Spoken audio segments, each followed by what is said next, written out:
Hey guys, thanks for tuning back into the channel. Today I'm at West Castle Motors in Pincher Creek and I'm taking a look at a 2018 Chevrolet Sonic LT.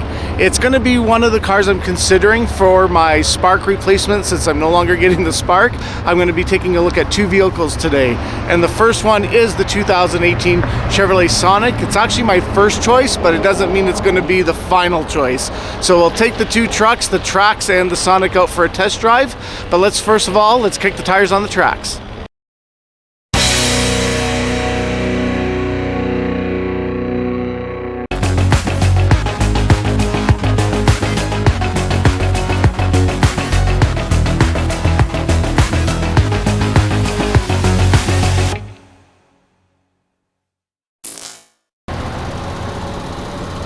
Well guys, here it is. It's four-door. It's not the hatchback, which actually I like the Sonic better in its sedan form than the hatchback, even though it's a close competitor to the Spark.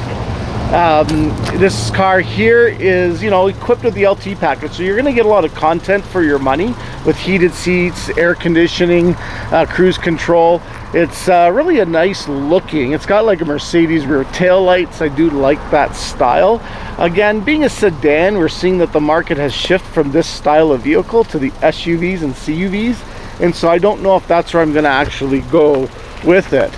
But anyway, this one here has really nice aluminum rims. It's finished up, I think it would be like an onyx black, if I can remember it correctly.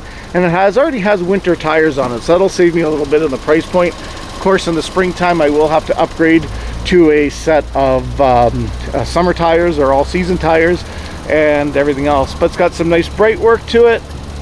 And again, it's not the turbocharged engine; it's the 1.8 liter engine. But let's go take a look under the hood and see what's powering it. So here we have the 1.8 liter Ecotec engine. It's 138 horsepower, so just shy of 140 horsepower. It's hooked up to a 6-speed automatic transmission, and it's probably very suitable for its driving dynamics for the weight and size of the vehicle. All service points are very easily accessed, checking the oil, adding oil if you do need to do it. Air filters in a really good location. Again, everything's bright work, so if you have a little bit of, if it's dark outside, you can still probably, access everything without any issues with it. Replacing the batteries, simple. These are wear and tear items that you'll have to kind of get into. But yeah, so that's under the hood, guys. Let's jump in the interior after we go through a little bit of what's available for the driver. It's intuitive design. We'll take it for a test drive and yeah, conclude to see what I think about the Sonic. So walking up to the Sonic, guys, it's pretty nice. Like I said, it's got good door handles. Door opens nice and wide. We're treated with some bright work into the interior with some nice door inserts. We got our power windows, power mirrors. So again, this is the LT trim, and you're going to see a little bit of nice amenities, some nice bright work. Doesn't make it look drabby in here. It brightens up your drive, so it's a nice place to spend a lot of time. So we got our typical infotainment system with General Motors audio, phone settings, Apple CarPlay, Android Auto. We got OnStar, and it's really intuitive. I had this in my Spark, and the GM did an awesome job with it. Along with it, we've got our backup camera with trajectory, and it's good graphics, and I think it's going to be something where it's going to come in useful, especially in tight spaces. Here we have our door locks, lock and unlock, passenger airbag in the center there. We also have our air conditioning, recycling button, our HVAC controls. Within the HVAC controls, you have your heated seats, which is really nice. So it's just a one touch, so it's probably an adjustment is standard on it. I think you can go with just a standard heated seat. Here we have the 6-speed automatic. Obviously, we've got a rear trunk and the stability control, which is located where the cup holders are. Nice handbrake here if you want to do some rallycross driving. Steering wheel is really nice. It's got some nice good grips to it. I like the way it's comfort. And we see a full instrumentation of RPM to tack, the speedometer, and then we have the information with the mileage, trip computer, and other types of information.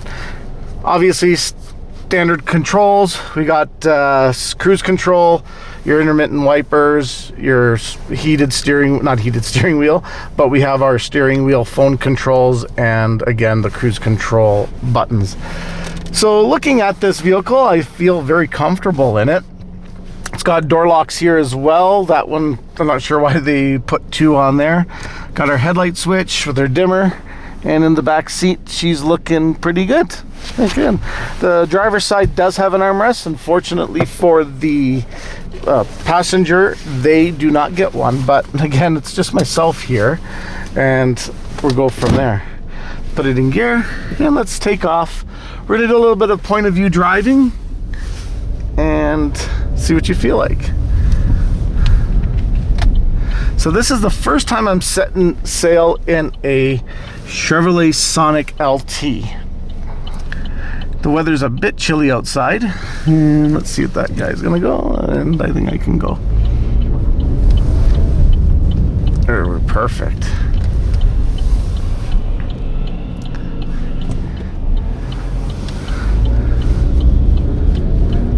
So West Castle Motors is located in Pincher Creek.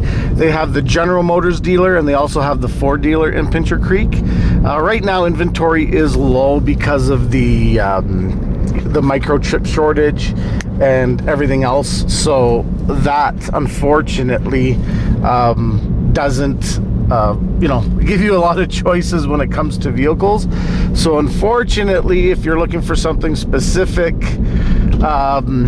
you might have to wait a while, and I have to wait. I wanted a Chevy Spark, which unfortunately is still in production, but General Motors just doesn't know when the vehicle is going to be back in production. So the plant is idling due to part shortage, and those are things that are out of the dealership's control, out of General Motors' control if they're buying from suppliers that are dealing with these issues. But in any event, it's going to be something where you got to expect that when you're walking on the lot, it's not going to be like the old days where you can just go in there and buy what you want. So it's got a good road feel. The steering is tracking really nice and straight. This vehicle has 84,674 kilometers. We're going to add a few of that today, probably about 20K going back to Cali and back. Want to kind of see how it handles the coulees. The coulees are nice big dips in the road, and those are where you're going to need some extra torque to power up. I know my Toyota struggled with it. If I were to maintain the speed limit, I would have to downshift into 4th gear or 3rd and really hit the accelerator. So there we go, just in there. Ooh, look at that old 1st generation Escalade. Love those things. But yeah, guys, this is pretty interesting to see how that goes. What I'm going to do is I'm going to turn the camera off when I get close to the coulees. I'll show you what they're like. There's only 2 of them. They're really back to back, and like I said, I want to see how it handles that. So far, the ride is really nice. Not too much road noise. It's maintaining acceptable levels for the price point of this vehicle, and it's a nice drive. You can heated seats are actually working really well. And turn it down a bit. But yeah, guys, so yeah, let's touch base in a bit once I hit the highway. Okay, we're just hitting the first one. This will probably be the steepest one, and I know my Silverado, or the Tahoe with the 350 Vortec going up that hill, does definitely downshift, and you got to keep your foot into it. Now we do have traffic here, so that might kind of hinder some of the test. It can get very windy in this coulee here. The wind just brings it in and pushes you all over the place, but today it doesn't feel that windy. So we see it downshift, but it's maintaining power without any issues at all. Yeah, I'm not even really, yeah, it's definitely handling these past the slower trucks.